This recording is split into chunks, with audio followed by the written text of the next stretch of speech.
शेतकऱ्यांसाठी आज दिवसभराच्या सकाळच्या ठळक व झटपट बातम्या। चला तर आजच्या महत्त्वाच्या बातम्या आपण जाणून घेऊया।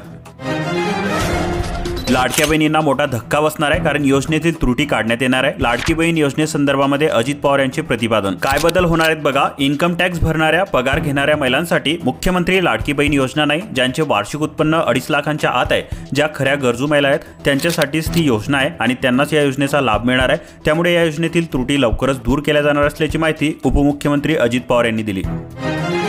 बुलढाणा जिल्ह्यासह राज्यामधील शेतकऱ्यांचा पीक विम्याचा प्रश्न मार्गी लावा। रविकांत तुपकर यांनी घेतली कृषी मंत्री नामदार ॲडव्होकेट माणिकराव कोकाटे यांची भेट। कृषी मंत्र्यांसोबत रविकांत तुपकरांनी काय चर्चा केली बघा। राज्यातील ज्या जिल्ह्यामध्ये पीक विम्याचे दावे कमी आलेले आहेत, ज्या जिल्ह्यांचे टार्गेट पूर्ण झालेले नाहीत, अशा जिल्ह्यांमधून शासनाकडे पैसे रिफंड केले जातात। या रिफंड झालेल्या पैशांमधून शेतकऱ्यांची ही रक्कम अदा करण्याचा प्रस्ताव पुणे कृषी आयुक्त कार्यालयातील मुख्य सांख्यिकी यांनी प्रशासनाकडे सादर सुद्धा केलेला आहे। त्यामुळे या रकमेमधून देखील शेतकऱ्यांचा पीक विमा अदा केला जाऊ शकतो, असेही रविकांत तुपकर यांनी मंत्री महोदयाच्या निदर्शनास आणून दिलेले आहे। पीक विमा आणि शेतकऱ्यांच्या प्रश्नावर रविकांत तुपकर यांनी केलेली अभ्यासपूर्ण मांडणी पाहता कृषी मंत्री नामदार कोकाटे यांनी रविकांत तुपकर यांचे कौतुक करून पीक विम्यासह शेतकऱ्यांच्या इतर प्रश्नावर लवकरच निर्णय घेऊन शेतकऱ्यांना दिलासा देऊ, अशी ग्वाही यावेळी रविकांत तुपकर यांना दिली। शेतकरी मित्रांनो, तुम्हाला सुद्धा पीक विम्याची रक्कम मिळाली आहे का? नसेल मिळाली तर तुमच्या जिल्ह्याचे नाव आम्हाला कमेंट करून नक्की सांगा। पात्र ठरूनही शेतकऱ्यांना प्रतीक्षा पीक कर्जमाफीची महात्मा फुले शेतकरी कर्जमुक्ती योजना। महाराष्ट्र सरकारने शेतकऱ्यांसाठी 2017 साली शिवाजी महाराज सन्मान शेतकरी कर्जमाफी योजना राबवली। त्यानंतर ठाकरे सरकारने महात्मा ज्योतिराव फुले शेतकरी कर्जमुक्ती योजना राबवली। मात्र या योजनेत काही शेतकरी पात्र ठरून सुद्धा त्यांना या कर्जमाफी योजनेचा लाभ मिळालेलाच नाही। अशा लाभार्थ्यांमध्ये माहूर तालुक्यातील शेतकऱ्यांचा सुद्धा सहभाग आहे। शेतकऱ्यांना वरील दोन्ही कर्जमाफी योजनांचा लाभ मिळाला नसल्याने हे सर्व शेतकरी आजही कर्जबाजारी आहेत। त्यांच्या सातबाऱ्यावरील कर्जाचा बोजा हा दिवसेंदिवस वाढतच चाललेला आहे। शेतकरी मित्रांनो, तुम्हाला सुद्धा आठवत असेल की महायुती सरकारने निवडणुकीपूर्वी शेतकऱ्यांची सरसकट कर्जमाफी करू अशा प्रकारचा शब्द दिला होता। मात्र या शब्दाचा कुठेतरी सरकारला विसर पडत चाललाय। त्यामुळे प्रत्येक शेतकऱ्याने कमेंट करा की सरसकट कर्जमाफी झालीच पाहिजे। आणि तुम्ही आपल्या चॅनलवरती जर पहिल्यांदाच आला असाल तर अशा महत्त्वपूर्ण बातम्या दररोज जाणून घेण्यासाठी आपल्या चॅनलला सबस्क्राइब करून बेल आयकॉनला ऑलवरती सेट करून घ्या। सोयाबीन उत्पादकांच्या समस्या अद्यापही कायम। नोंदणी न झालेले सोयाबीन घरीच पडून भावांतर योजनेवर शेतकऱ्यांची भिस्त। अक्षय शिंदेचा एन्काउंटर बनावट, 5 पोलिसांवर गुन्हे दाखल करा। बदलापूर प्रकरणी न्यायदंडाधिकाऱ्यांच्या अहवालावर मुंबई हायकोर्टाचे आदेश। एन्काउंटर संशयास्पद, पिस्तुलावर अक्षय शिंदेच्या बोटाचे ठसेच नाहीत। कोलकाता बलात्कार हत्या प्रकरण, आरोपीला मरेपर्यंत जन्मठेप, फाशी देण्याची सीबीआयची मागणी फेटाळली। शिक्षा सुनावण्यापूर्वी रॉयने आपण निर्दोष असल्याचा दावा केला। तो म्हणाला, मी बलात्कार आणि खून यातील काहीही केलेले नाही, मला चुकीच्या पद्धतीने अडकवण्यात आलेले आहे। तुम्ही सर्व पाहिले आहे, मी निष्पाप आहे आणि मी याआधीही तुम्हाला सांगितलेलं आहे माझा छेड करण्यात आलेला आहे। त्यांना हवे त्यावर जबरदस्तीने मला सही करायला लावली, असेही तो म्हणाला। ही शिक्षा सुनावण्यापूर्वी आरोपीच्या वकिलांनी फाशीची शिक्षा देण्यास विरोध केला होता। एकनाथ शिंदे गटामध्ये नवा उदय, खासदार संजय राऊत आणि आमदार विजय वडेट्टीवार यांचा गौप्यस्फोट। पालकमंत्री पदावरून महायुती सरकारमध्ये रुसवे फुगवे सुरू असतानाच ठाकरे गटाचे खासदार संजय राऊत व काँग्रेसचे ज्येष्ठ नेते विजय वडेट्टीवार यांनी नवा बॉम्बगोळा टाकत खळबळ उडवून दिलेली आहे। सरकार स्थापन करताना तत्कालीन मुख्यमंत्री एकनाथ शिंदे रुसलेले होते, तेव्हा शिंदे गटामध्ये नवा उदय होणार होता, पण झाकली मूठ 1.25 लाखाची झाली। भाजपासाठी आता शिंदे यांची गरज संपलेली असून उद्धव ठाकरे यांचा पक्ष फोडून एकनाथ शिंदे यांना आणले। तसेच शिंदे गटामध्ये नवीन उदय पुढे येईल असा गौप्यस्फोट राऊत व वडेट्टीवार यांनी केला। पालकमंत्र्यांवरून रस्सीखेच सुरूच, प्रजासत्ताक दिनी गिरीश महाजन व अदिती तटकरेच करणार झेंडावंदन। एसटीच्या ऑनलाईन तिकिटाला प्रवाशांची पसंती, दिवसाला 68 लाखांचा महसूल थेट महामंडळाच्या खात्यामध्ये जमा। पलूस तालुक्यातील द्राक्षांची चवच न्यारी, द्राक्षमाल काढण्याची लगबग सुरू, यंदा बागायतदारांना मोठा दिलासा। जीवनसाथी.comच्या नावावर चालणारे कॉल सेंटर उद्ध्वस्त, मुंब्रा पोलिसांची कारवाई, 30 महिलांची 1 कोटींची फसवणूक। उसाला तोड मिळवताना शेतकऱ्यांची कसरत, तोडणी यंत्रणा अपुरी, पैशासाठी अडवणूक। सोन्यावरील सीमाशुल्कामध्ये वाढ शक्य, परकीय चलनवाढीने व्यापारी तूट वाढली, तस्करांच्या मुसके आवळण्याचे आव्हान, दर 90,000 जाण्याची शक्यता। नाशिक जिल्ह्यामध्ये एका वर्षात रोखले 43 बालविवाह, महिला व बालकल्याण विभागाचे यश।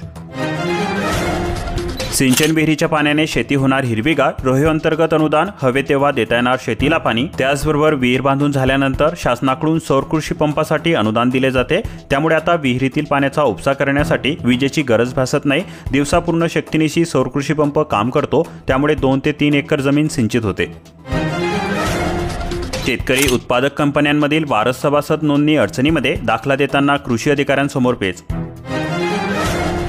केंद्र सरकार अखेर नरमले, शेतकऱ्यांशी चर्चा करणार, 14 फेब्रुवारीला बैठक, डल्लेवालकडून उपचारास मान्यता। किसान आधारभूत मूल्य MSPचा कायदा करण्यासह इतर मागण्यांसाठी पंजाब हरियाणा सीमेवर आंदोलनकर्त्या शेतकऱ्यांबरोबर चर्चेस केंद्र सरकार अखेर तयार झालेले आहे। चंदीगड येथे 14 फेब्रुवारीस ही बैठक होणार आहे।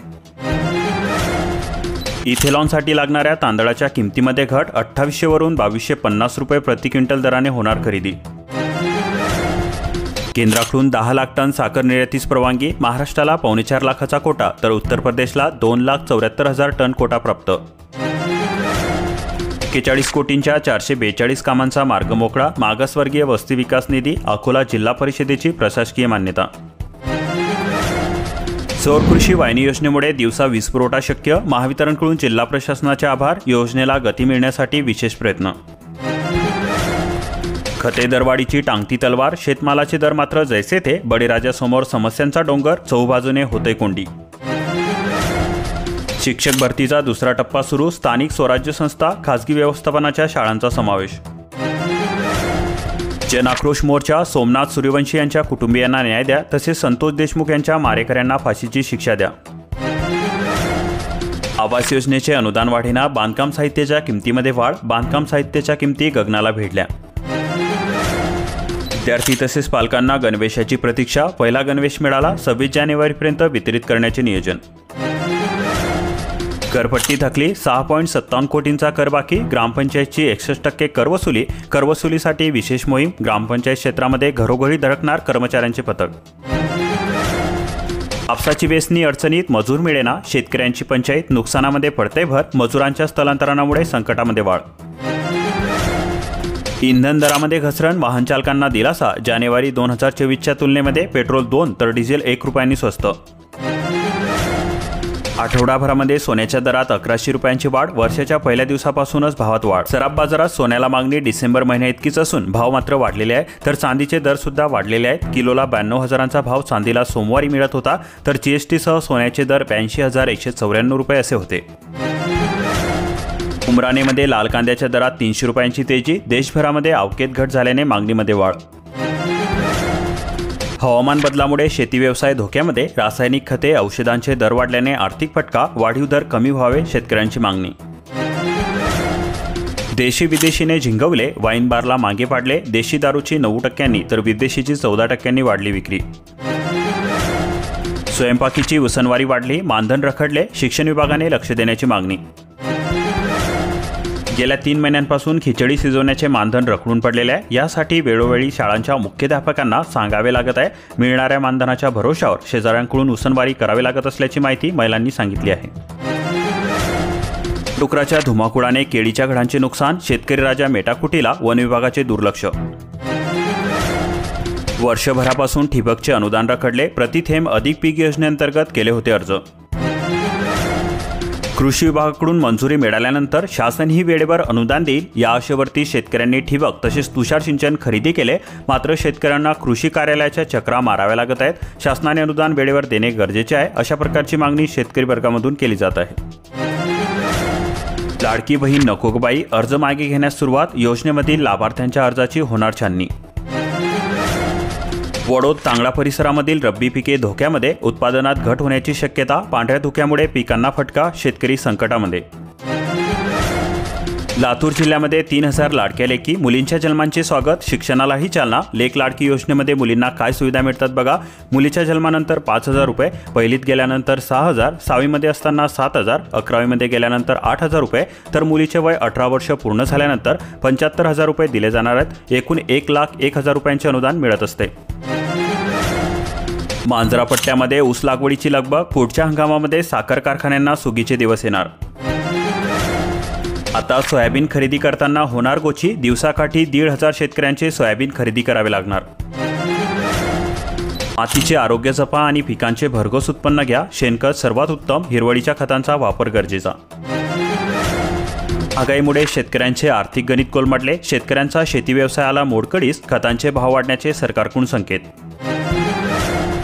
ई श्रमची नोंदणी केली, मात्र लाभाचे काय? 3 वर्ष उलटली, नेमका उद्देश नागरिकांना कळेना. या योजनेअंतर्गत 2 लाखांचा विमा मिळणार.